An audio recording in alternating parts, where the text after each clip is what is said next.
Hi, my name is Daron and I do broadcast. I mean, TV, radio, and digital broadcast, you know. So in general, that's what I do. I do produce content and present as well. So I love to talk about something very interesting that I've come across for a number of years, but most recently, so many times. And I used to just read about these things in the newspapers, on the internet, and on YouTube pages where guys come and review technology and talk about, is technology here to take our jobs? And it's the same argument here and there, I don't know what sense. And I just ignore it most of the times because I know that progressively people are learning to adopt and use technology. They coexist to make sure that they deliver certain work. That has been my belief until on two occasions.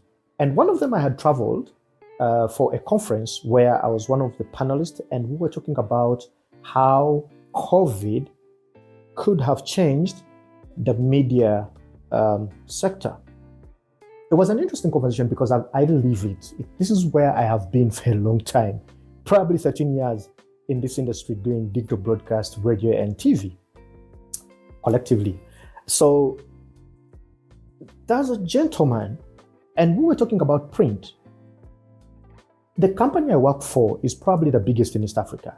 Let me tell you, we have over 6 TVs and so many radio stations, and we have print papers. So I live in the ecosystem. I work in the ecosystem of broadcast or media house because it has both print, news, print, broadcast in terms of radio, TV, and digital. So it's the same space. And I probably think that I know much about how that ecosystem works. I may not understand, not the best, but I think I know pretty well how these things work. And this guy, one of the guys who was on a panelist, but he was on a Zoom call, argues, I don't remember exactly where that conversation came from, but argued that the print will not collapse and that the mainstream media and radio are going to retain high rates in terms of consumption. And this is around the time of COVID. Yeah, we're almost ending the COVID era, almost around that period of time. It's 2021. I listened so carefully, but I was just taken back by the thought that the print will not die. Listen, yes and no.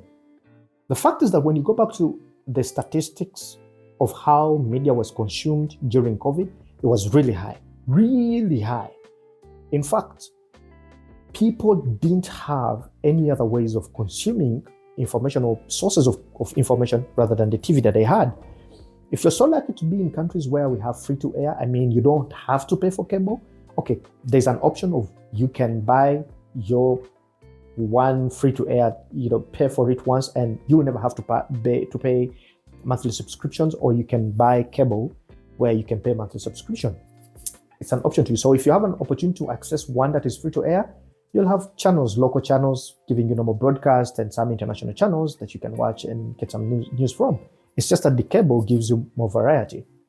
So if you live in a country where that is not available, probably would differ. Now there's high consumption of TV and radio in COVID time. There was a very low consumption rate for the newspapers. Why? People didn't have access to go and buy newspapers. They didn't. No one was allowed to go outside of their house, but you had your TV all the time.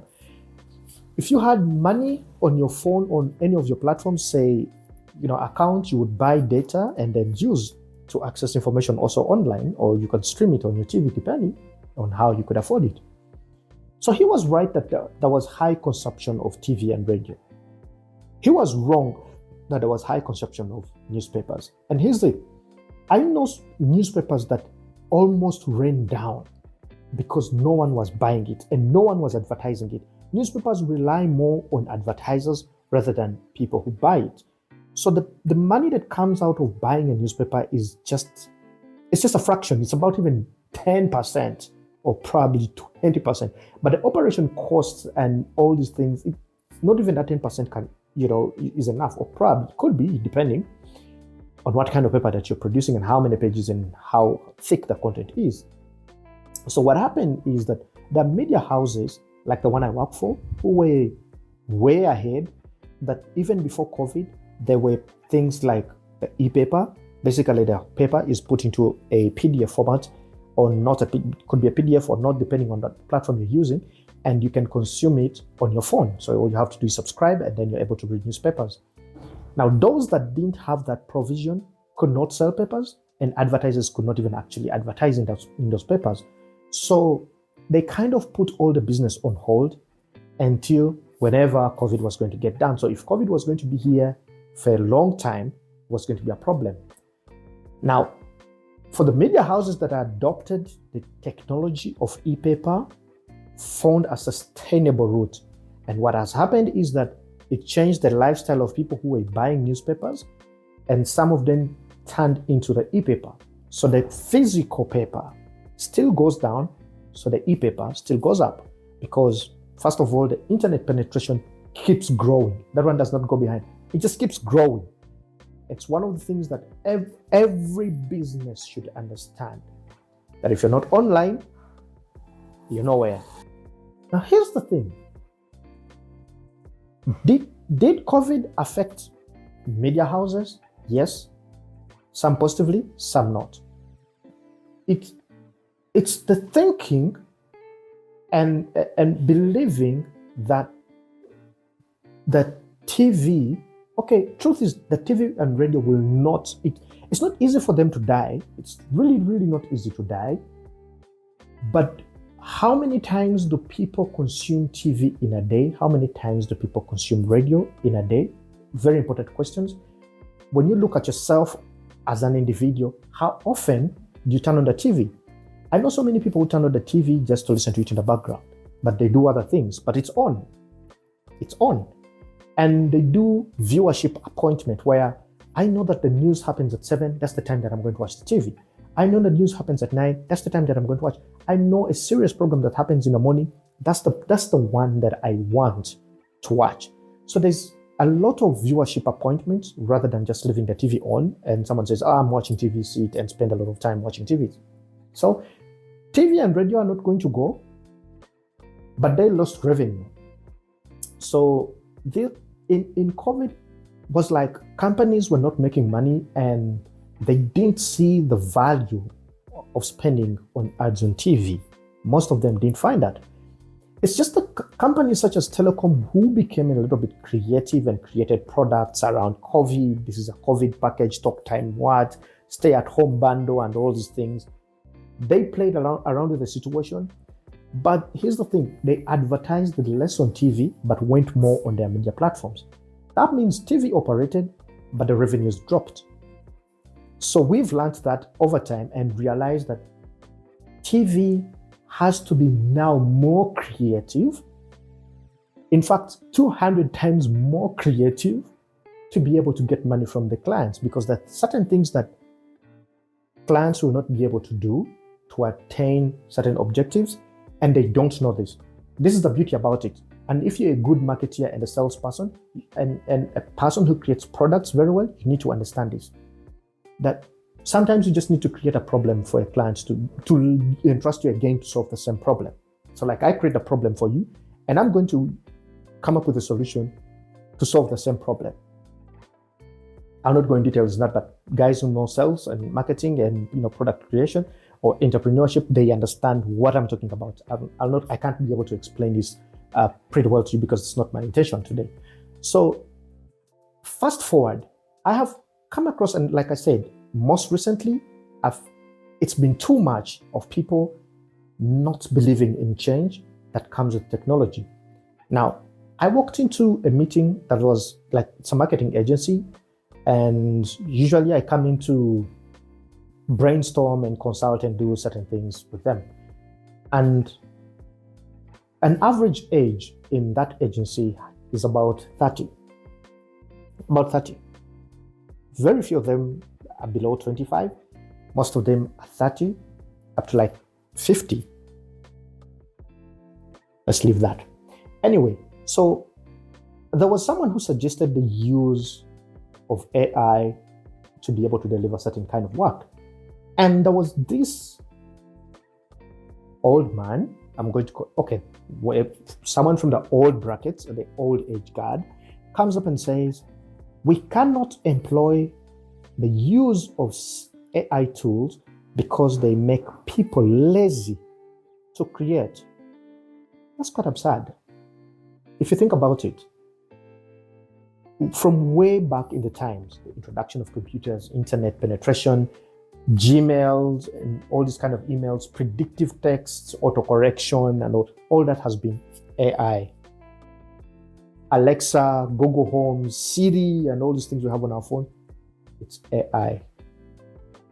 It just doesn't probably understand that this is AI. Surprising. But if anyone has used this AI that people are talking about, especially ChatGPT, since it was released in November, and then there's this competitiveness that comes with Bard, that comes with Bing, that comes with U.com. I know most of you have not tried out U.com, but it's available. And I have tried to use these tools in my daily work, especially when I'm trying to learn certain things. And this thing has been so intelligent to provide very much information for me. Here's the only danger with it, is that these AI tools are just as smart as you. What I mean is that if you are not very creative in your mind, AI is not going to give you a wow thing, like an oomph product out of it, because it's as good as you prompting it. If your prompts are weak and not specific, they're just there, that's what you're going to get, blunt information. But if you're very good with prompting, you're very good in imagining what you want and put it together in text and give it to AI, it's going to give you a far better result. Think about copywriters. If you have about 5 copywriters, give them the same topic, but if you give them a different brief altogether, but on the same topic, they're definitely going to give you different results.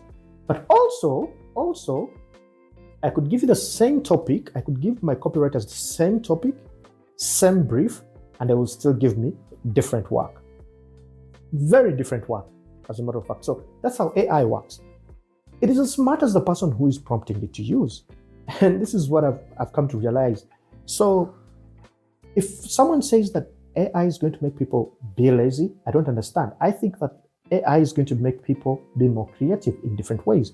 How you learn to get the best product out of AI using your best imaginative, so you become very creative in your brain. But also too, you have to learn to coexist with technology as it comes, because it is there to solve the bulk of the work. But the initiating of the work, it cannot do. So I think that the agency would be at a certain level. First of all, if people learn how to prompt it in the agency, using it very well for productive work, I think that's why now ChatGPT, you have to pay to use it. I mean, if you use Bing, it's just 20 prompts. You can't go beyond 20 prompts. It will delete your 21st prompt and so much more. This is where you need to put your thought. How do I think to become so creative to get the best result using AI? So you're using your brain and coexisting with technology and producing the best result. Rather than thinking that we shouldn't employ AI because you're fearing one, that you're going to be left behind, that you think that it's going to take your job, and you think that you're making people lazy. How many people have become lazy or are not being creative when it comes to using emails? Because we have to send emails. If you're working in a corporate environment, you have to send emails every day. And in fact, I am now seeing smarter emails coming from people rather than the shorthand that I usually come across sometimes. Poor CVs, terribly written, information. And if you're having predictive text in your emails and it's making you look smarter, it's, correcting your errors so that the people who are reading your email find substance in it. People are not irritated. I am one of the people who are very irritated with shorthand. I mean, someone writes, how is you, like HWZ and you, it took me a lot of time to actually understand what that was.